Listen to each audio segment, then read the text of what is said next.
ಹರಿ ಓಂ ಪ್ರಾಣಾದೇರೀಶಿತಾರಂ ಪರಮಸುಖನಿಧಿಂ ಸರ್ವದೋಷವ್ಯಪೇತಂ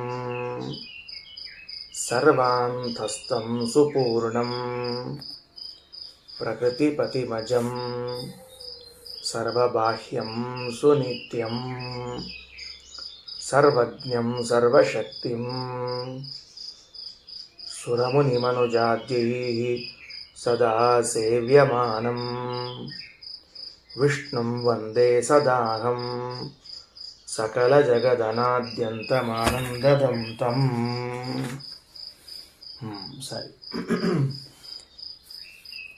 ಒಂದೇ ವಿಷಯವು ಎರಡು ಬಾರಿ ಬಂದಿದೆ ಅಲ್ಲಿ, ಅದಕ್ಕೆ ಪುನರ್ವಚನ ಅಂತ ಕರೀತಾರೆ. ಒಂದೇ ತರಹದ ಶಬ್ದ ಪ್ರಯೋಗ. ಅದಕ್ಕೆ ಎರಡು ಸರ್ತಿ ಯಾಕೆ ಮಾಡಿದರು ಅಂತ ಕೇಳಿದ್ದಕ್ಕೆ ಶ್ರೀಮದಾಚಾರ್ಯ ಉತ್ತರ ಕೊಟ್ಟರು.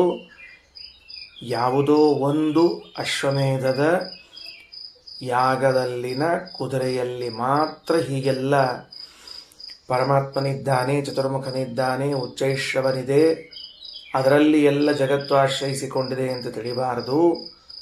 ಎಲ್ಲೆಲ್ಲಿ ಅಶ್ವಮೇಧ ಯಾಗಗಳು ಅಂತ ನಡೀತದೋ ಆ ಎಲ್ಲ ಕುದುರೆಗಳಲ್ಲೂ ಹೀಗೆ ಇರ್ತದೆ ಅಂತ ತಿಳಿಸುವುದಕ್ಕೆ ಅಶ್ವಸ್ಯ ಮೇಧ್ಯಸ್ಯ ಅಂತ ಎರಡೆರಡು ಬಾರಿ ಹೇಳಿದ್ದಾರೆ ಅಂತ ತಿಳಿಸಿಕೊಟ್ರು. ಅದು ಮುಗಿದ ಮೇಲೆ ಅದಕ್ಕೊಂದು ಪ್ರಮಾಣ ವಾಕ್ಯವನ್ನು ಕೊಟ್ಟರು. ಸರ್ವ ವ್ಯಕ್ತಿ ಶುಭಿವ್ಯಾಪ್ತೈ ತಾತ್ಪರ್ಯಾಧಿಕ್ಯ ವಿತ್ತಗಿ ಪ್ರತೀತಾನುಪತ್ತೇ ಆಭಾಸತ್ವೇ ವಿವಕ್ಷಯ ಪುನರ್ವಚನಮುದ್ದಿಷ್ಟಂ ಶತಶೋಪಿ ಪೃಥಕ್ ಪೃಥಕ್ ಇತಿ ಚ. ನೂರಾರು ಬಾರಿ ಹೇಳ್ತಾರೆ ಶಾಸ್ತ್ರದಲ್ಲಿ. ಅದೇನು ಪುನರುಕ್ತಿ ಅಂತ ಅನಿಸಿಕೊಳ್ಳುವುದಿಲ್ಲ. ಯಾಕೆ ನೂರಾರು ಬಾರಿ ಹೇಳಿದರೂ ಪುನರುಕ್ತಿ ಅಂತ ಅನಿಸಿಕೊಳ್ಳುವುದಿಲ್ಲ ಅಂದರೆ ಅದಕ್ಕೆ ಕಾರಣದ ಸರ್ವ ವ್ಯಕ್ತಿ ಶುಭಿವ್ಯಾಪ್ತಿ, ಎಲ್ಲ ವ್ಯಕ್ತಿಗಳಲ್ಲೂ ಹೀಗಿದೆ ಅಂತನ್ನುವ ಅರ್ಥಕ್ಕಾಗಿ ಪುನರ್ವಚನವನ್ನು ಮಾಡ್ತಾರೆ, ಅಥವಾ ತಾತ್ಪರ್ಯದ ಆಧಿಕ್ಯ ಇದೆ ಎನ್ನುವುದಕ್ಕಾದರೂ ಮಾಡ್ತಾರೆ. ಪ್ರತೀತ ಅನುಪಪತ್ತೇ, ಮೇಲ್ನೋಟದ ಅರ್ಥ ಹೊಂದೋದಿಲ್ಲ ಅಂತ ಅನ್ನೋದಕ್ಕೆ ಮತ್ತೆ ತಿಳಿಸ್ತಾರೆ. ಹಿಂಗೆ ಬೇರೆ ಬೇರೆ ರೀತಿಯಿಂದಲೂ ಹೇಳಲಾಗಿದೆ ಅಂತ ಹೇಳಿದ್ರು. ನಿನ್ನೆ ಇದನ್ನು ಪಾಠ ಮಾಡಿದ್ದೆ. ಈಗ ಮುಂದಿನ ಪ್ರಮಾಣ ವಾಕ್ಯ. ವಿಷ್ಣೋ ಪುರೀಶ ಸ್ಥಾನೀಯ ಕಾಠಿಣ್ಯಾತ್ ಪೃಥಿವೀ ಶ್ರುತ ತತ್ಸ್ತತ್ವಾತ್ ಸ್ಥಿಕತಾ ಸರ್ವಾ ಭೂವಧ್ಯಸ್ಥಾ ಪ್ರಕೀರ್ತಿತಾ ಅಂತ ವಾಕ್ಯ. ಏನು ಬಂದದ? ಉಪನಿಷತ್ತಿನಲ್ಲಿ ಹೇಳುವಾಗ ಒಂದು ಮಾತಿದೆ. ಏನದ? ಪೃಥಿವೀ ಪಾಜಸ್ಯಂ ಅಂತ ಆದ ಮೇಲೆ ಊವಧ್ಯಂ ಸಿಕತಾಹ ಅಂತ ಶಬ್ದ ಇದೆ ಉಪನಿಷತ್ತಿನಲ್ಲಿಯೇ ಇದೆ. ಅದು ಎಲ್ಲಿ ಸಿಗ್ತದೆ ನಿಮಗೆ ಅಂತಂದ್ರೆ ಊವಧ್ಯಂ ಸಿಕತಾಹ ಅಂತನ್ನುವುದು ಮೇಲ್ಗಡೆ ಹೋಗ್ಬೇಕಲ್ಲಿ. ಪೃಥಿವೀ ಪಾಜಸ್ಯಂ ಅಲ್ಲಿ ಮುಗಿಸ್ಕೊಂಡು ಬಂದು ನಕ್ಷತ್ರಾಣಿ ಅಸ್ತೀನಿ ನಭೋ ಮಾಂಸಾನಿ ಊವಧ್ಯಂ ಸಿಕತಾಹ ಅಂತ ವಾಕ್ಯ ಇದೆ. ಅಥವಾ ಇಷ್ಟನ್ನು ಬರೆದಿಟ್ಕೊಳ್ರಿ, ಊವಧ್ಯಂ ಸಿಕತಾಹ ಅಂತ ಬರೆದಿಟ್ಕೊಳ್ರಿ. ಊವಧ್ಯ ಅಂದರೆ ಏನು ಅಂತ ಕೇಳಿದ್ರೆ ಪುರೀಷ ಮಲ ಅಂತ ಹೇಳಿತ್ತು. ಸರಿನಾ? ಅದಕ್ಕೆ ಅರ್ಥ ಹೇಳುವಾಗ ಏನು ಹೇಳಿದರು ಶ್ರೀಮದಾಚಾರ್ಯರು? ನಾವೇನು ಅವಾಗ ಅರ್ಥ ಬರ್ಕೊಂಡಿದ್ದೀವಿ ಅಂದರೆ, ಆ ಪುರೀಷಕ್ಕೆ ಅಭಿಮಾನಿಯಾದವಳು ಪೃಥಿವಿ, ಆ ಪೃಥಿವಿಯಲ್ಲಿ ಸಿಕತಾಹ ಅಂದ್ರೆ ಮರಳು, ಮರಳಿಗೆ ಅಭಿಮಾನಿಯಾದವರು ಇದ್ದಾರ ಅಂತ ಇಷ್ಟು ಹೇಳಿತ್ತು. ಈಗ ಅದರ ಮೇಲೆ ಪ್ರಶ್ನೋತ್ತರಗಳನ್ನು ಮಾಡ್ತಾ ಇದ್ದಾರೆ ಶ್ರೀಮದಾಚಾರ್ಯರು. ಏನು? ಎರಡು.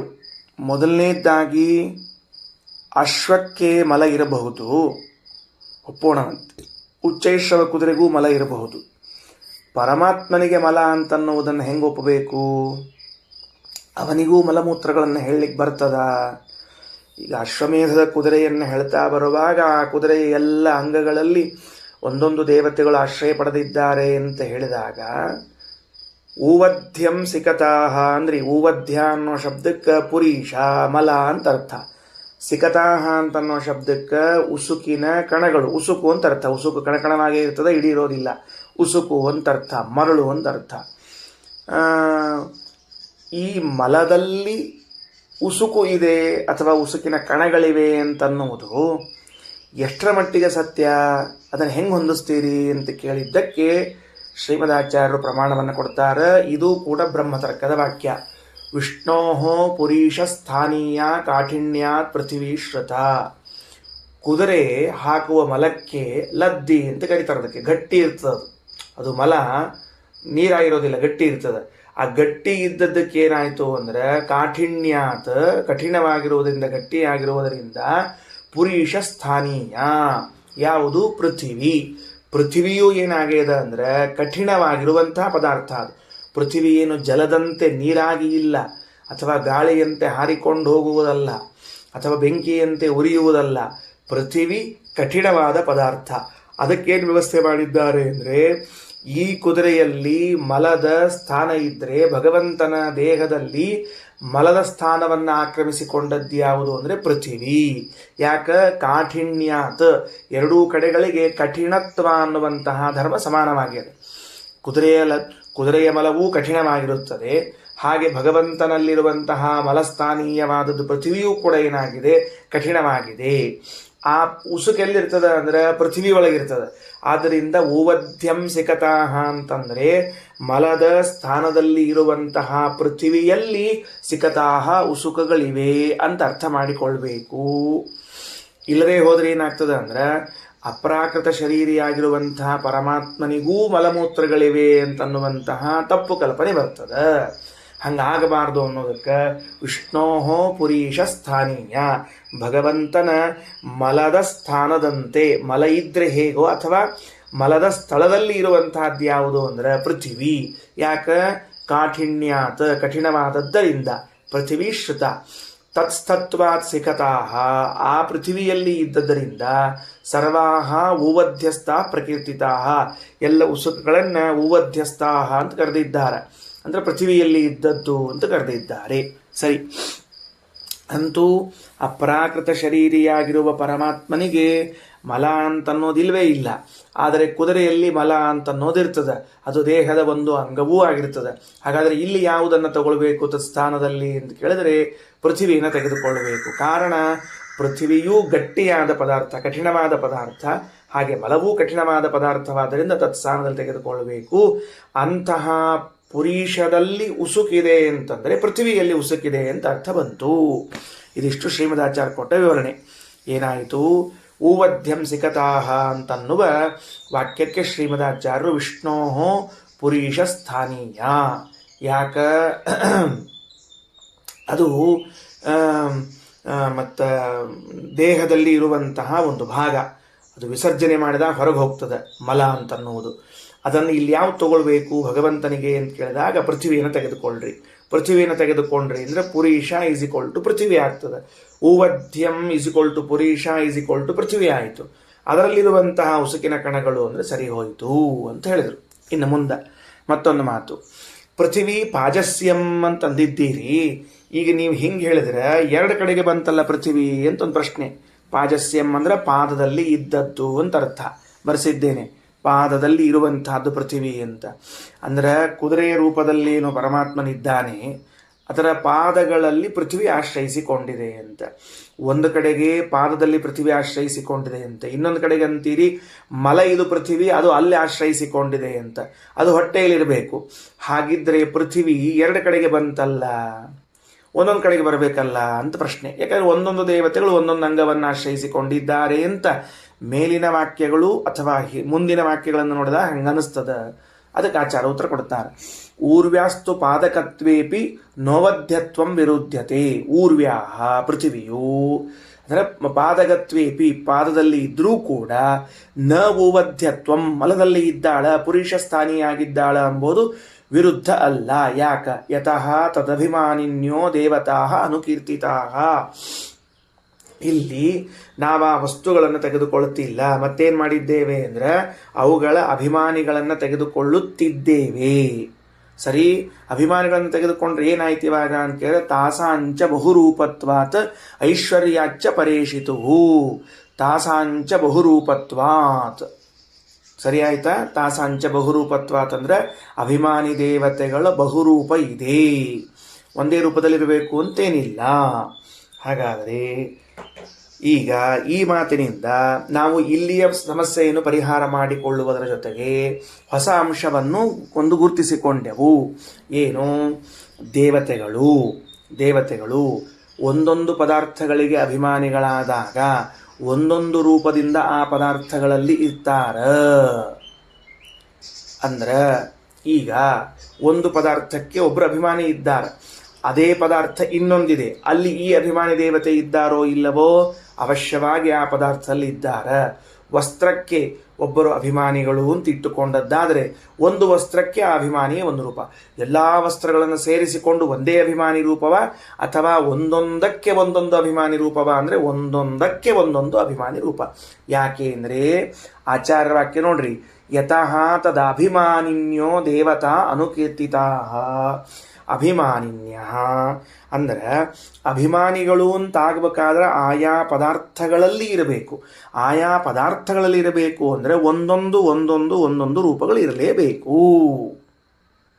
ಸರಿನಾ? ಒಂದಂಶ. ಎರಡನೇದು, ಇದೇ ದೇವತೆ ಒಬ್ಬ ದೇವತೆ ನೀರಿಗೂ ಅಭಿಮಾನಿಯಾಗಿದ್ದಾನೆ, ರಸನೇಂದ್ರಿಯಕ್ಕೂ ಅಭಿಮಾನಿಯಾಗಿದ್ದಾನೆ. ಉದಾಹರಣೆಗೆ ವರುಣ ಅಧ್ಯಾತ್ಮದಲ್ಲಿ ರಸನೇಂದ್ರಿಯಕ್ಕೆ ಅಭಿಮಾನಿ, ಅಧಿಭೂತದಲ್ಲಿ ನೀರಿಗೆ ಅಭಿಮಾನಿ. ಅಲ್ಲಿ ಎರಡು ರೂಪಗಳಿವೆಯೋ ಇಲ್ವೋ? ಎರಡು ರೂಪಗಳಿವೆ. ಕಾರಣ ಏನು ಅಂದರೆ ಅಭಿಮಾನಿತ್ವ. ಅಭಿಮಾನಿಯಾದದ್ರಿಂದ ಆಗಿದ್ದದ್ದು ಅಂತ ತಿಳ್ಕೊಳ್ಬೇಕು. ಸರಿ, ಮುಗಿದೋತು. ಯತಸ್ತದಭಿಮಾನಿನ್ಯೋ ದೇವತಾ ಅನುಕೀರ್ತಿತಾ ಅಂತ ತಿಳ್ಕೊಳ್ರಿ. ತಾಸಾಂಚ ಬಹುರೂಪತ್ವಾತ್ ಐಶ್ವರ್ಯಾಚ ಪರೇಶಿತು. ಪರೇಶಿತು ಐಶ್ವರ್ಯಾತ್ ಅಂದ್ರೆ ಭಗವಂತನ ಒಂದು ಸಾಮರ್ಥ್ಯದಿಂದ, ಅಚಿಂತ್ಯ ಸಾಮರ್ಥ್ಯದಿಂದ ಒಬ್ಬೊಬ್ಬ ದೇವತೆಯೇ ಅನೇಕ ಕಡೆಗಳಲ್ಲಿ ಆಶ್ರಯಿಸಿಕೊಳ್ಳಬಹುದು ಎನ್ನುವ ಅಭಿಪ್ರಾಯವನ್ನು ಹೇಳ್ತಾ ಇದ್ದಾರೆ. ಸರಿ ಆಯ್ತಾ? ಇದೊಂದು ಹೊಸ ಅಂಶ, ಇದನ್ನು ಬರೆದು ಇಟ್ಕೊಳ್ರಿ. ಏನು ನೋಡಿ ತಗೊಳ್ಬೇಕು ಅಂದ್ರೆ, ಅಭಿಮಾನಿಗಳಾದದ್ದರಿಂದ ಒಬ್ಬೊಬ್ಬರು ಬೇರೆ ಬೇರೆ ಕಡೆಗೆ ಇರ್ತಾರೆ ಒಂದು, ಅಥವಾ ಭಗವಂತನ ಅಚಿಂತ್ಯ ಶಕ್ತಿಯಿಂದ ಒಬ್ಬರೇ ಭಗವಂತನ ಶರೀರದಲ್ಲಿ ಅನೇಕ ಕಡೆಗಳಲ್ಲಿ ಆಶ್ರಯಿಸಿಕೊಂಡಿರ್ತಾರೆ. ಭಗವಂತನ ಅಚಿಂತ್ಯ ಶಕ್ತಿಯಿಂದ ಒಬ್ಬ ದೇವತೆಯೇ ಹರಿಯ ಶರೀರದಲ್ಲಿ ಅನೇಕ ಕಡೆಗಳಲ್ಲಿ ಆಶ್ರಯಿಸಿಕೊಂಡಿರ್ತಾರೆ. ನಾವು ಇಲ್ಲಿಯವರೆಗೆ ಏನೇನು ವಾಕ್ಯ ಓದಿಕೊಂಡು ಬಂದ್ವಿ? ಪಾಠ ಪ್ರಾರಂಭ ಆದಾಗಿಂದ ವಿಷ್ಣೋಹೋ ಪುರೀಶ ಸ್ಥಾನೀಯ, ಭಗವಂತನಿಗೆ ಮಲವೆಂಬುದು ಇರುವುದಿಲ್ಲ. ಆದರೆ ಕುದುರೆಯು ಮಲವುಳ್ಳದ್ದಾಗಿದ್ದರಿಂದ ಅದರ ಸ್ಥಾನದಲ್ಲಿ ಯಾವುದೋ ಒಂದು ಪದಾರ್ಥ ಬೇಕು. ಯಾಕೆ? ಅಶ್ವಮೇಧಯಾಗದ ಕುದುರೆಯು ಪ್ರತ್ಯಕ್ಷ ಕಾಣ್ತಾ ಇದೆ. ಆ ಕುದುರೆಯಲ್ಲಿ ಉಚ್ಚೈಶ್ರವಸ್ ಎಂಬುವ ಕುದುರೆ ಇದೆ. ಆ ಕುದುರೆಗಾದರೂ ಮಲ ಇದೆ, ಅದಕ್ಕೊಂದು ಸ್ಥಳ ಇದೆ ದೇಹದಲ್ಲಿ. ಅದಾದ ಮೇಲೆ ಅದರ ಒಳಗಡೆಗೆ ಚತುರ್ಮುಖ ಬ್ರಹ್ಮ ಇದ್ದಾರೆ, ಅದರ ಒಳಗಡೆಗೆ ಪರಮಾತ್ಮನಿದ್ದಾರೆ. ಈಗ ನಮಗ ಪರಮಾತ್ಮ ಹಾಗೂ ಅಶ್ವಮೇಧದ ಕುದುರೆ ಎರಡನ್ನೇ ಚರ್ಚೆ ಮಾಡ್ತಾ ಇದ್ದರಿಂದ ಬ್ರಹ್ಮ ಉಚ್ಚೈಶ್ರವದು ಪ್ರಸಕ್ತಿ ಇಲ್ಲ. ಈಗ ಅಶ್ವಮೇಧಯಾಗದ ಕುದುರೆಯಲ್ಲಿ ಅದಂತರೂ ಪ್ರಾಕೃತವಾದ ಪಶುವಾದದ್ದರಿಂದ ಅದಕ್ಕೊಂದು ಮಲ ಇರುತ್ತದೆ, ಅದು ದೇಹದ ಒಂದು ಅಂಗವಾಗಿರುತ್ತದೆ. ಹಾಗಾದರೆ ಭಗವಂತ ಒಳಗಡೆಗೆ ಇದ್ದವನು ದೇಹದ ತುಂಬ ವ್ಯಾಪಿಸಿದ್ದರಿಂದ ಆ ಸ್ಥಾನದಲ್ಲಿ ಏನಿರಬೇಕು ಅಂತ ಕೇಳಿದರೆ ಪೃಥ್ವಿಯೂ ಇರುತ್ತದೆ. ಯಾಕೆ ಪೃಥ್ವಿ ಇರುತ್ತದೆ ಅಂತ ಕೇಳಿದರೆ ಮಲವು ಗಟ್ಟಿಯಾಗಿರ್ತದೆ, ಆದ್ದರಿಂದ ಪೃಥ್ವಿಯು ಗಟ್ಟಿಯಾದ ಪದಾರ್ಥ ಅಲ್ಲಿದೆ ಅಂತ. ಹಾಗಾದರೆ ಪೃಥ್ವಿ ಪಾಜಸ್ಯಂ ಅಂತ ತಿಳಿದುಕೊಂಡು ಹೇಳಿ ನೀವೇನು ಮಾಡಿದಿರಿ? ಪೃಥ್ವಿ ಇದು ಭಗವಂತನ ಪಾದಗಳಲ್ಲಿ ಇದೆ ಅಂತ ಹೇಳಿದ್ದೀರಿ. ಈಗ ಪೃಥ್ವಿಯು ಕಠಿಣವೆನಿಸಿಕೊಂಡು ಮಲದ ಸ್ಥಾನದಲ್ಲಿ ಉಂಟೋ ಅಥವಾ ಪಾದಗಳಲ್ಲಿ ಉಂಟೋ ಅಂತ ಕೇಳಿದ್ದಕ್ಕೆ ಶ್ರೀಮದಾಚಾರ್ಯರು ಬ್ರಹ್ಮತರ್ಕದ ವಾಕ್ಯದಿಂದ ಎರಡು ರೀತಿಯಿಂದ ಉತ್ತರ ಕೊಡ್ತಾ ಇದ್ದಾರೆ. ಒಂದು, ಅಭಿಮಾನಿ ದೇವತಾ ಅಂತ ಹೇಳಿದ್ದಕ್ಕೆ ಆಯಾ ಪದಾರ್ಥಗಳು ಎಲ್ಲಿವೆಯೋ ಅಲ್ಲಲ್ಲಿ ಅವರು ಒಂದೊಂದು ರೂಪದಿಂದ ಇರಲೇಬೇಕು. ಹಾಗಾಗಿ ಪಾದದಲ್ಲಿ ಯಾಕಿದ್ದಾರೆ? ಪಾದಕ್ಕೆ ಅಭಿಮಾನಿಯಾದದ್ದರಿಂದ ಪಾದದಲ್ಲಿ ಇದ್ದಾರೆ. ಮಲದಲ್ಲಿ ಯಾಕಿದ್ದಾರೆ? ಅದಕ್ಕೆ ಅಭಿಮಾನಿಯಾದ್ದರಿಂದ ಅಲ್ಲಿದ್ದಾರೆ. ಹಿಂಗೆ ಅಭಿಮಾನಿತ್ವೇನೆ ಹೇಳಿದ್ರಿ. ಆ ಅಭಿಮಾನಿತ್ವೇನ ಹೇಳಿದ ಮೇಲೆ ಮತ್ತೊಂದು ವಿಷಯವನ್ನು ಹೇಳ್ತಾರೆ. ಇದು ಅವರ ಸಾಮರ್ಥ್ಯಕ್ಕಿಂತಲೂ ಹರಿಯ ಸಾಮರ್ಥ್ಯ ಅಂತ ಒಪ್ಪೋಣ. ಏನು ಹರಿಯ ಸಾಮರ್ಥ್ಯ ಅಂತ ಒಪ್ಪೋಣ? ವೇದವ್ಯಾಸ ದೇವರೇ ಬ್ರಹ್ಮತರ್ಕದಲ್ಲಿ ಹೇಳುವಾಗ ಆ ದೇವತೆ ಅಭಿಮಾನಿಯಾದದ್ರಿಂದ 16 ಕಡೆ ಇದ್ದಾರೆ ಅನ್ನುವಕ್ಕಿಂತಲೂ ಆ ಅಂಶವೂ ಸತ್ಯ. ಅದಲ್ಲ ಅಂತಲ್ಲ. ಅದರ ಮೇಲಿನ ಅಂಶ ಏನು ಅಂದರೆ ಭಗವಂತನ ಸಾಮರ್ಥ್ಯ ಎಷ್ಟಿದೆ, ಅಚಿಂತ್ಯವಾದ ಸಾಮರ್ಥ್ಯ ಎಷ್ಟಿದೆ ಅಂದರೆ ಒಬ್ಬ ದೇವತೆಯನ್ನೇನೆ ತನ್ನ ಸಾಮರ್ಥ್ಯದಿಂದ ಅನೇಕ ಕಡೆಗಳಲ್ಲಿ ಸ್ಥಾಪನೆ ಮಾಡಬಲ್ಲ. ಒಬ್ಬನೇ ದೇವತ, ಪೃಥ್ವಿ ಎಂಬ ಒಂದೇ ದೇವತೆ ಅವರನ್ನು ಮಲದಲ್ಲೂ ಇಡಬಲ್ಲ, ಪಾದದಲ್ಲೂ ಇಡಬಲ್ಲ, ಮತ್ತೊಂದು ಕಡೆಗೂ ಇಡಬಲ್ಲ. ಇದು ದೇವರ ಸಾಮರ್ಥ್ಯ. ಅಂದರೆ ಬಹುರೂಪತ್ವವನ್ನು ಒಪ್ಪಿಕೊಳ್ಳುವುದರ ಜೊತೆಗೆ ದೇವತೆಗಳಿಗೆ ಏಕರೂಪದಿಂದ ಅನೇಕ ಸ್ಥಾನದಲ್ಲಿ ಇರುವಿಕೆಯನ್ನು ಒಪ್ಪುತ್ತೇವೆ. ಯಾಕ? ಭಗವಂತನ ಸಾಮರ್ಥ್ಯದಿಂದ. ನೋಡ್ರಿ, ಸ್ವಾರಸ್ಯ ಏನು ಬಂತು? ದೇವರು ತಾನು ಅಚಿಂತ್ಯ ಶಕ್ತಿಯಿಂದ ಒಬ್ಬನೇ ಅನೇಕ ಸ್ಥಳಗಳಲ್ಲಿ ಇರ್ತಾನ ಅಂತ ಹೇಳಿದರೆ ನಾವು ಒಪ್ಕೊಂಡ್ಬಿಡ್ತೀವಿ. ಹೌದು, ದೇವರು ತನ್ನ ಸಾಮರ್ಥ್ಯ ಉಳ್ಳವನು. ಆತ್ಮಾನಂ ಬಹುಧಾ ಕೃತ್ವ ಕ್ರೀಡತೆ ಯೋಗ ಸಂಪದ ಅಂತ ಇದೇ ಬೃಹದಾರಣ್ಯಕದಲ್ಲಿ ಮುಂದೆ ಶ್ರೀಮದಾಚಾರ್ಯ ಹೇಳ್ತಾರೆ. ಅದಕ್ಕೆ ರಘುತ್ತಮ ಸ್ವಾಮಿಗಳಂತಾರೆ, ಅದನ್ನು ನೆನಪು ಮಾಡ್ಕೊಳ್ರಿ. ಏನಂತ? ಪರಮಾತ್ಮನು ತನ್ನ ಅಚಿಂತ್ಯ ಸಾಮರ್ಥ್ಯದಿಂದ ಒಬ್ಬನೇ ಇದ್ದರೂ ಅನೇಕ ಕಡೆಗಳಲ್ಲಿ ಇರಬಲ್ಲ ಅನ್ನುವುದನ್ನು ನೆನಪು ಮಾಡಿಕೊಳ್ಳ್ರಿ. ಈಗ ಭಗವಂತನ ಅಚಿಂತ್ಯ ಶಕ್ತಿಯ ಮತ್ತೊಂದು ದೃಷ್ಟಾಂತವನ್ನು ಕೊಡುತ್ತೇವೆ. ತಾನಷ್ಟೇ ಇರ್ತಾನೆ ಅಂತ ತಿಳ್ಕೊಬೇಡ್ರಿ. ಈ ಅಚಿಂತ್ಯ ಶಕ್ತಿಯಿಂದ ಇನ್ನೊಬ್ಬರನ್ನು ಅನೇಕ ಕಡೆಗಳಲ್ಲಿ ಇಡಬಲ್ಲ, ಅದು ಅಚಿಂತ್ಯ ಶಕ್ತಿ ಅಂತ ಅರ್ಥ ಮಾಡಿಕೊಳ್ಳ್ರಿ ಅಂತ ರಘುತ್ತಮ ಸ್ವಾಮಿಗಳು ಬರಿತಾ ಇದ್ದಾರೆ. ಹಾಗಾದರೆ ತಾಸಾಂಚ ಬಹುರೂಪತ್ವಾದೈಶ್ವರ್ಯಾಚ್ಚ ಪರೇಶಿತು ಇತಿ ಚ. ಇನ್ನು ಅವಾಂತರ ದಿಶೋ ವಿಷ್ಣೋ ಅಸ್ಥಿಪುಚ್ಛಾನ್ಯುದಾಹೃತಾಃ ಪೂರ್ವ ಪಶ್ಚಾರ್ಧ ಭೇದೇನ ದಿಶಃ ಪಾರ್ಶ್ವೇ ಪ್ರಕೀರ್ತಿತೆ.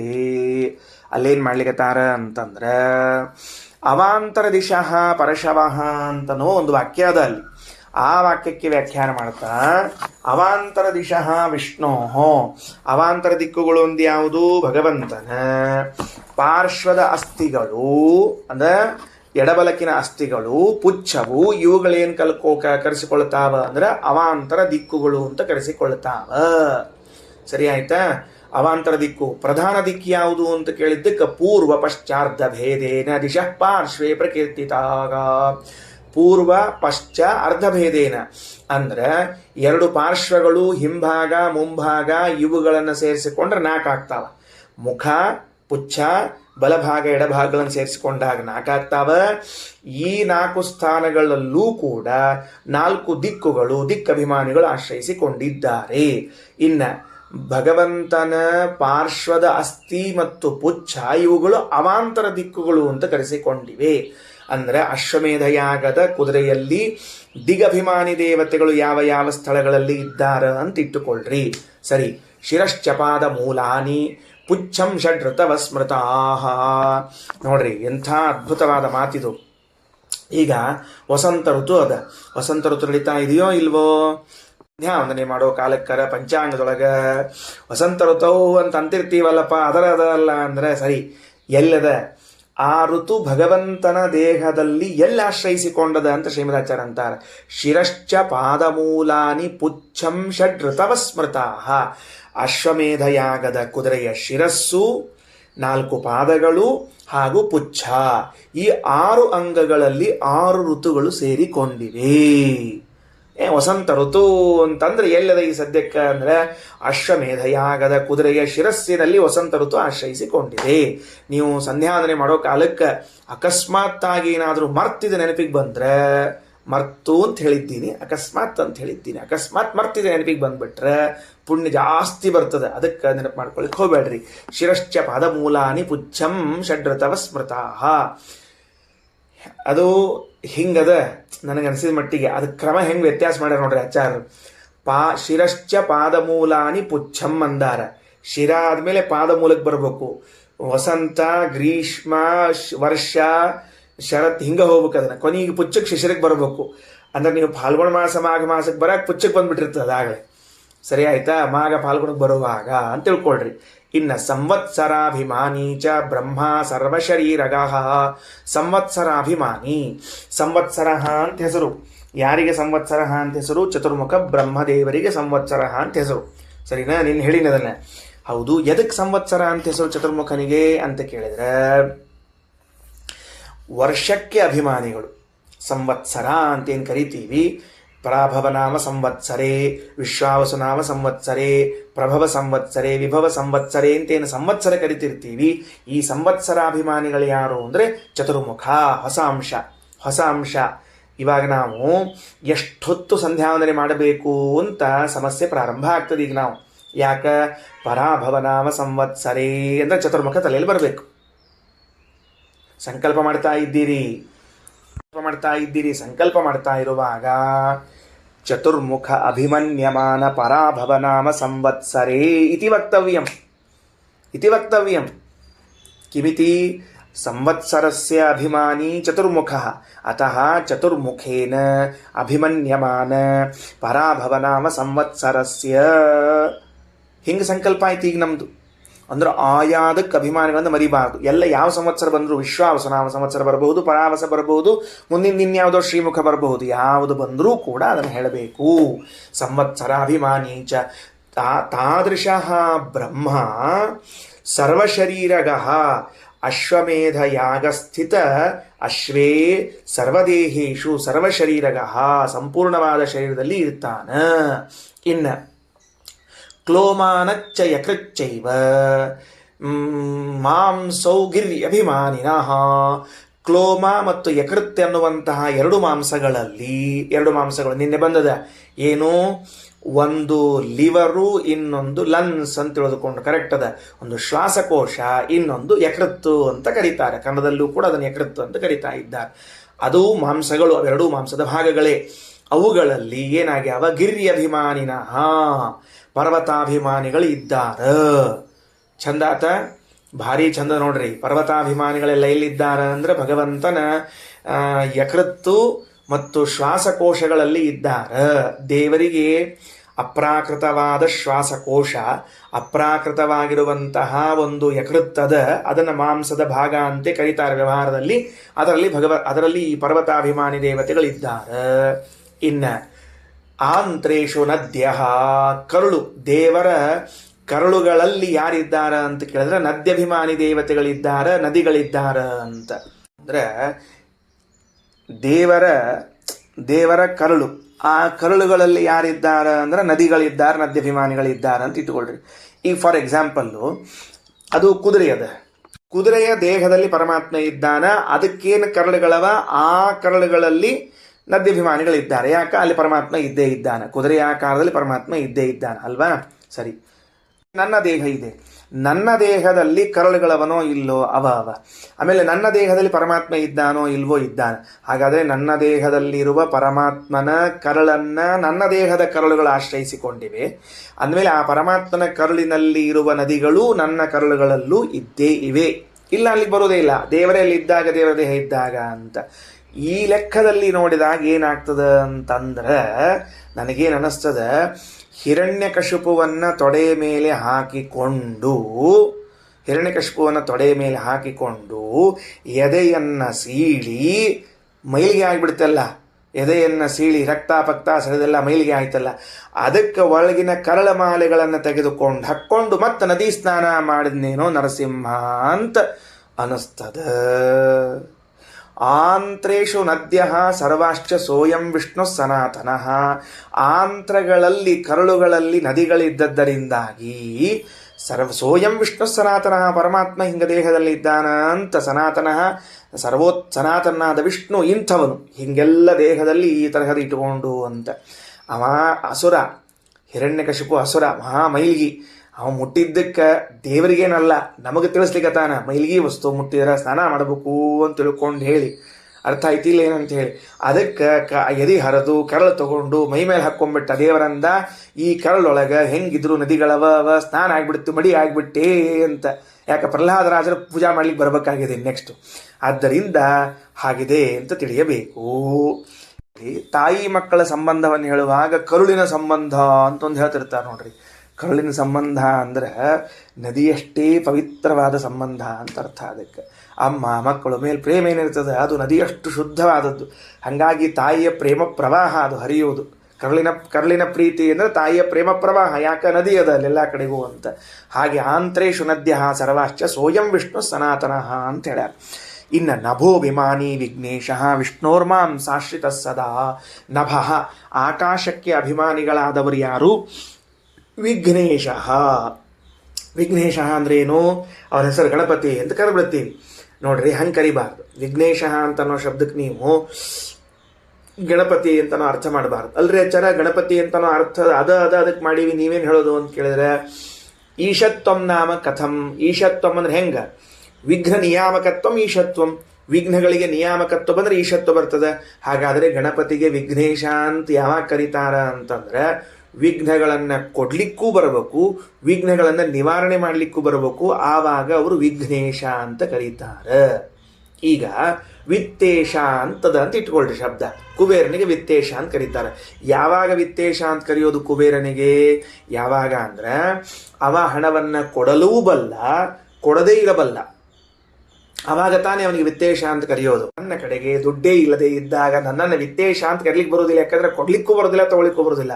ಹಾಗಾದ್ರೆ ಕುಬೇರನಿಗೆ ವಿತ್ತೇಶ ಅಂತ ಯಾಕೆ ಕರೀತಾರ ಅಂದ್ರೆ, ಕುಬೇರ ಯಥೇಷ್ಟ ವಿನಿಯೋಗಕರ್ತರು, ಕೊಡಬಹುದು ತೆಗೆದುಕೊಳ್ಳಬಹುದು. ಹಾಗಾದ್ರೆ ವಿಘ್ನೇಶ ಅಂತ ಯಾವಾಗ ಹೆಸರು ಗಣಪತಿಗೆ ಅಂತ ಕೇಳಿದ್ರೆ, ವಿಘ್ನಗಳನ್ನ ಕೊಡಬಲ್ಲ, ವಿಘ್ನಗಳನ್ನು ತೆಗೆದುಕೊಳ್ಳಬಲ್ಲ.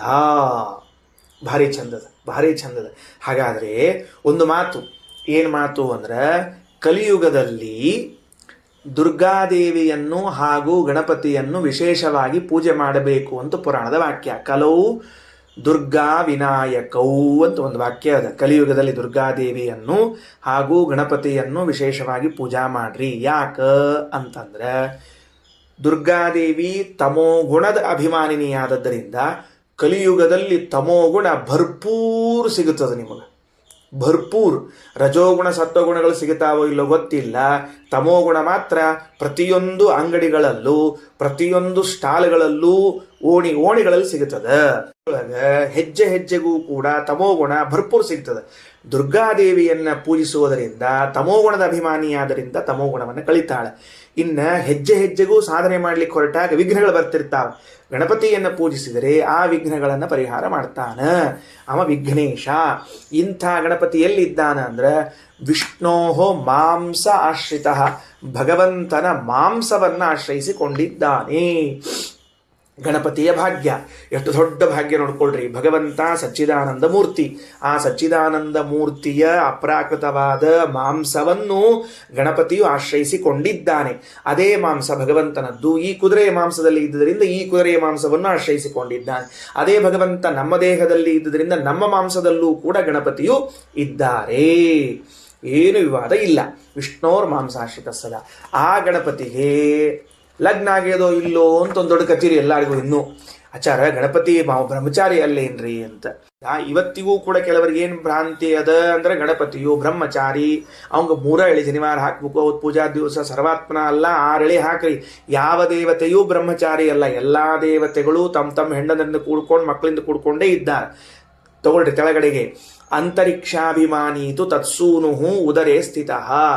ಅಂತರಿಕ್ಷಕ್ಕೆ ಅಭಿಮಾನಿ ಅಂತ ಕರೆಸಿಕೊಂಡಿರುವಂಥವರು ಯಾರು? ಗಣಪತಿಯ ಪುತ್ರ. ಅವನ ಹೆಸರು ಹೇಳಿಲ್ಲ ಶ್ರೀಮದಾಚಾರ್ಯರು. ಉದರೇ ಸ್ಥಿತ, ಭಗವಂತನ ಹೊಟ್ಟೆಯಲ್ಲಿದ್ದಾರ, ಮಾಂಸದಲ್ಲ ಹೊಟ್ಟೆಯಲ್ಲಿದ್ದಾರ ಅಂತ ತಿಳಿದುಕೊಳ್ಳ್ರಿ. ಅಥವಾ ಈಗಿನ ಲೆಕ್ಕ ನೋಡಿದರೆ ಅವರಿಗೆ ಅಂತರಿಕ್ಷ ಅಂತೆ ಕರಿಬೇಕು, ಏನು ತಪ್ಪಿಲ್ಲ. ಯಾಕೆ? ಅಂತರಿಕ್ಷಕ್ಕೆ ಅಭಿಮಾನಿಗಳವರು. ಅಂತರಿಕ್ಷಕ್ಕೆ ಅಭಿಮಾನಿಗಳಾದ್ದರಿಂದ ಅಂತರಿಕ್ಷ, ಗಣಪತಿಯ ಪುತ್ರನ ಹೆಸರು ಅಂತರಿಕ್ಷ ಅಂತ ಹೆಸರು, ಅವರಲ್ಲಿ ಇದ್ದಾರ ಅಂತ ತಿಳಿದುಕೊಳ್ಳ್ರಿ. ಸರಿ, ಮುಗಿದು ಹೋತು. ಇನ್ನೊಂದು ಉಪನಿಷತ್ತು ಪ್ರಾರಂಭ ಆಗ್ತದೆ. ಈಗ ಮುಂದಿನ ಭಾಗ ತೆಗೆದುಕೊಳ್ಳೋಣ ಅಂತ. ಭಾಷ್ಯ ಬಹಳ ಇದ್ದದರಿಂದ ಅಷ್ಟು ಓದ್ಬೇಕಾಯ್ತು ನಾವು. ಅಹರ್ವ ಅಶ್ವಂ ಪುರಸ್ತನ್ ಮಹಿಮಾ ಅನ್ವಜಾಯತ ಉಳ್ಕೊಂಡ್ರು. ಆ ಇಬ್ರು ಯಾರು ಅಂತ ಹೇಳಿಕತ್ತಾರ. ಈಗ ಏನು ಅಂದ್ರೆ, ಈ ಯಾಗದಲ್ಲಿ ಹೋಮಿಸುವಂತಹ ಭಾಗ 2 ಅಂತ. ಒಂದು ಶಿರಸ್ಸು, ಇನ್ನೊಂದು ಪುಚ್ಛ ಭಾಗ. ಇವೆರಡನ್ನೇ ಹೋಮಿಸ್ತಾರಂತ, ಉಳಿದನ್ನು ಹೋಮಿಸೋದಿಲ್ಲ, ನೆನಪಿಟ್ಟುಕೊಳ್ರಿ. ಅಲ್ಲಿ ಅವತ್ತಿನ ಕಾಲದಲ್ಲಿ ಸಾಮರ್ಥ್ಯದಿಂದ ಆ ಕುದುರೆಯ ಮುಂಭಾಗವನ್ನು ಹಾಗೂ ಹಿಂಭಾಗವನ್ನು ಎರಡನ್ನು ಬೇರ್ಪಡಿಸಿ ಅಂಗದಿಂದ ಅದನ್ನು ಎರಡನ್ನೇ ಮಂತ್ರಪೂರ್ವಕವಾಗಿ ಹೋಮಿಸ್ತಾ ಇದ್ರು. ಸರಿ, ಅವೆರಡು ಏನು ಅಂತ ಕೇಳಿದ್ರೆ ಮುಂದಿನ ವಿವರಣೆ ಕೊಡ್ತದೆ. ಅಹರ್ವ ಅಶ್ವಂ ಪುರಸ್ತಾ ತನ್ಮಹಿಮಾನ್ವಜಾಯತ ತಸ್ಯ ಪೂರ್ವೇ ಸಮುದ್ರೇ ಯೋನಿಃ ರಾತ್ರಿರೇನಂ ಪಶ್ಚಾನ್ ಮಹಿಮಾ ಅನ್ವಜಾಯತ ತಸ್ಯ ಅಪರೇ ಸಮುದ್ರೇ ಯೋನಿಃ ಏತೌ ವಾ ಅಶ್ವಂ ಮಹಿಮಾನೌ ಅಭಿತಃ ಸಂಭವೋವತು. ಹಗಲು ರಾತ್ರಿ ನೆನಪಿಟ್ಟುಕೊಳ್ರಿ. ಹಗಲು ರಾತ್ರಿಗಳು.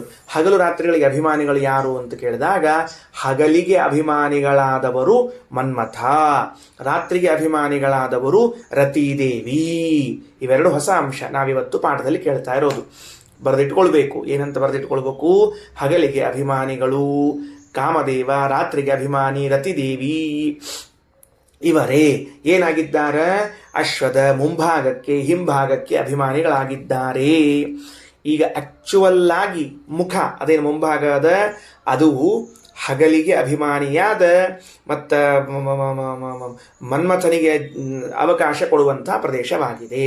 ಹಿಂಭಾಗ ಪುಚ್ಛಭಾಗ ಅಲ್ಲಿ ರತಿದೇವಿ, ಅಲ್ಲಿ ಅವಳು ರಾತ್ರಿಗೆ ಅಭಿಮಾನಿಯಾಗಿ ಅವಳಲ್ಲಿದ್ದಾಳೆ. ಈ ಎರಡು ಭಾಗಗಳನ್ನು ದೇಹದಿಂದ ಬೇರ್ಪಡಿಸಿ ಅದನ್ನೇನು ಮಾಡ್ತಾರೆ? ಹೋಮಿಸ್ತಾರ. ಹೌದು, ಇವರಿಬ್ಬರಿಗೆ ಜನ್ಮ ಕಾರಣ ಯಾರು? ಯಾರಿಂದ ಇವರು ಹುಟ್ಟಿದ್ದಾರೆ ಅಂತ ಕೇಳಿದ್ರೆ ತಸ್ಯ ಪೂರ್ವೇ ಸಮುದ್ರೇ ಯೋನಿಹಿ. ನೋಡ್ರಿ, ಅಹರ್ವ ಅಶ್ವಂ ತಗೊಳ್ರಿ. ಪುರಸ್ತಾತ ಅಹಹ ಹಗಲು, ಹಗಲಿನ ಅಭಿಮಾನಿಯಾದ ಮನ್ಮಥ ಅವರು ಅಶ್ವಂ ಪುರಸ್ತಾತ್ ಕುದುರೆಯ ಮುಂಭಾಗ. ಮಹಿಮಾ ಅನ್ವಜಾಯತ, ಮಹಿಮಾ ಅಂದ್ರೆ ಹೋಮಿಸಲು ಯೋಗ್ಯವಾದ ಒಂದು ಗ್ರಹತ್ವವನ್ನು ಹೊಂದುತ್ತದೆ. ಮಹಿಮಾ ಅನ್ನೋ ಶಬ್ದಕ್ಕೆ ಕೆಳಗೆ ಶ್ರೀಮದಾಚಾರ್ಯರು ಗ್ರಹ ಅಂತ ಬರೆದಿದ್ದಾರೆ. ಮುಂದೋಣಂತೆ ತಸ್ಯ ಪೂರ್ವೇ ಸಮುದ್ರೇ ಯೋನಿಹಿ, ಅವನಿಗೆ ಪೂರ್ವೇ ಸಮುದ್ರೇ ಯೋನಿಹಿ ಅಂತಂದ್ರೆ ಯಾರಪ್ಪ ಅಂತ ಕೇಳಿದ್ರೆ ಪರಮಾತ್ಮ, ಪೂರ್ವ ಪರಮಾತ್ಮ ಅಪರ ಪರಮಾತ್ಮ ಅಂತ ಇಬ್ರು. ಅಂದರೆ ಪೂರ್ವ ಅಂದರೆ ಮುಖ್ಯನಾದ ಸಮುದ್ರ ಶಬ್ದವಾಚ್ಯನಾದ ಪರಮಾತ್ಮನೇ ಯೋನಿಹಿ ಜನಕನಾಗಿದ್ದಾನೆ. ಅಂದರೆ ಗುಣಪೂರ್ಣನಾದ, ಸಮುದ್ರ ಅನ್ನೋ ಶಬ್ದಕ್ಕೆ ಗುಣಪೂರ್ಣನಾದ ಪರಮಾತ್ಮನು ಪೂರ್ವ ಭಾಗದಲ್ಲಿ ಇದ್ದಂದ್ರೆ ಮುಂಭಾಗದಲ್ಲಿರುವಂತಹ ಮನ್ಮಥನಿಗೆ ಜನಕನಾಗಿದ್ದಾನೆ. ರಾತ್ರಿರೇನಂ ಪಶ್ಚಾನ್ ಮಹಿಮಾ ಅನ್ವಜಾಯತ, ಹಿಂಭಾಗದಲ್ಲಿ ರಾತ್ರಿಗೆ ಅಭಿಮಾನಿಯಾದ ರತಿದೇವಿ ಇದ್ದಾಳ. ತಸ್ಯ ಅಪರೇ ಸಮುದ್ರೇ ಯೋನಿಹಿ, ಅವಳಿಗೆ ಅಪರ ಭಾಗದಲ್ಲಿರುವಂತಹ ಚತುರ್ಮುಖ ಬ್ರಹ್ಮದೇವರು ಜನಕರಾಗಿದ್ದಾರೆ. ಭಾರಿ ವಿಚಿತ್ರ ನೋಡ್ರಿ, ಎಷ್ಟು ಚಂದದ. ಕಾಮನನ್ನು ಹುಟ್ಟಿಸಿದವನು ಪರಮಾತ್ಮ, ರತಿದೇವಿಯನ್ನು ಹುಟ್ಟಿಸಿದವರು ಬ್ರಹ್ಮದೇವರು. ಶಬ್ದ ಏನೇ ಇರಲಿ, ಅದಕ್ಕೆ ಖಂಡಾರ್ಥದಲ್ಲಿ ರಘುತ್ತಮ ಸ್ವಾಮಿಗಳು ರಾಯರು ಎಲ್ಲ ಅರ್ಥ ಬರೆದಾರ. ಶ್ರೀಮದಾಚಾರ್ಯ ಭಾಷ್ಯವನ್ನು ಹೇಳ್ತಾರೆ, ಅಲ್ಲಿ ನೋಡ್ಲಿಕ್ಕೆ ಬರ್ತದೆ. ಏತೌ ಅಶ್ವೌ ಅಶ್ವಂ ಮಹಿಮಾನಂ ಅಭಿಭವತಃ, ಇವರಿಬ್ಬರು ಈ ಅಶ್ವದಲ್ಲಿ ಹೋಮಿಸಲು ಯೋಗ್ಯವಾದ ಸ್ಥಾನವನ್ನು ಆಕ್ರಮಿಸಿಕೊಂಡಿದ್ದಾರೆ. ಮುಗಿಸ್ಬಿಟ್ರು. ಓಹೋ, ಹಂಗಾರ ಈ ಅಶ್ವಮೇಧ ಯಾಗದ ಕುದುರೆಯಲ್ಲಿ ಪರಮಾತ್ಮನಿದ್ದಾನೆ ಅಂತ ತಿಳಿದ್ರೆ ಉಪನಿಷತ್ತಂತದ ನ ಕೇವಲ ಅಶ್ವಮೇಧ ಯಾಗದ ಕುದುರೆ, ದೇವತೆಗಳ ಕುದುರೆ ಉಂಟು, ಅಸುರರ ಕುದುರೆ ಉಂಟು, ಮನುಷ್ಯರ ಕುದುರೆ ಉಂಟು. ಈ ಮೂರು ಜನರ ಕುದುರೆಗಳಲ್ಲೂ ಪರಮಾತ್ಮನಿದ್ದಾನೆ. ಅವನು ಇದ್ದು ಕೆಲಸವನ್ನ ಮಾಡ್ತಾನೆ. ಇದು ಬಿಟ್ರೀಗ ಅಂದ್ರೆ ಅಶ್ವಮೇಧ ಯಾಗದ ಕುದುರೆ ಬಿಟ್ಟು ಪ್ರಾಸಂಗಿಕವಾಗಿ ದೇವದಾನವ ಮಾನವರೆಂಬ ಮೂವರ ಕುದುರೆಗಳಲ್ಲೂ ಪರಮಾತ್ಮನಿದ್ದಾನೆ. ಒಂದೊಂದಕ್ಕೆ ಹೆಸರದ ಅಂತ. ಹಯೋ ಭೂತ್ವ ದೇವಾನ್ ಅವಹತ್, ದೇವತೆಗಳ ಕುದುರೆಯಲ್ಲಿ ಹಯ ಅಂತನೋ ಹೆಸರಿನಿಂದಿದ್ದಾನೆ. ಅದಕ್ಕೆ ದೇವತೆಗಳ ಕುದುರೆಗೆ ಹಯ ಅಂತ ಕರೀತಾರೆ. ವಾಜಿ ಗಂಧರ್ವಾನ್, ಗಂಧರ್ವರ ಕುದುರೆಗಳಿಗೆ ವಾಜಿ ಅಂತ ಕರೀತಾರ, ಅಲ್ಲಿದ್ದಾನೆ ಭಗವಂತ. ಅರ್ವ ಅಸುರಾನ್, ಅಸುರರ ಕುದುರೆಗಳಿಗೆ ಅರ್ವ ಅಂತ ಹೆಸರದ. ಅಶ್ವೋ ಮನುಷ್ಯಾನ್, ಮನುಷ್ಯರ ಕುದುರೆಗಳಿಗೆ ಅಶ್ವ ಅಂತ ಹೆಸರದ. ನೋಡ್ರಿ, ನಾವು ಹಯ ವಾಜಿ ಅರ್ವ ಅಶ್ವ ಅನ್ನೋದು ಸಮಾನಾರ್ಥಕ ಪದಗಳು ಅಂತ ಇಟ್ಕೊಂಡಿರ್ತೇವೆ. ಆದರೆ ಒಬ್ಬೊಬ್ಬರ ಕುದುರೆಯನ್ನು ವಾಚಕವಾದ ಪದಗಳದು. ಹಯ ಇತಿ ದೇವಾನಾಂ ವಾಹನಸ್ಯ ನಾಮ, ದೇವತೆಗಳ ವಾಹನದ ನಾಮ. ವಾಜಿ ಇತಿ ಗಂಧರ್ವಾಣಾಂ, ಅರ್ವ ಇತಿ ಅಸುರಾಣಾಂ, ಅಶ್ವ ಇತಿ ಮನುಷ್ಯಾಣಾಂ. ಮನುಷ್ಯರ ವಾಹನ, ಮನುಷ್ಯ ವಾಹನ ಯಾವುದು? ಅಶ್ವ.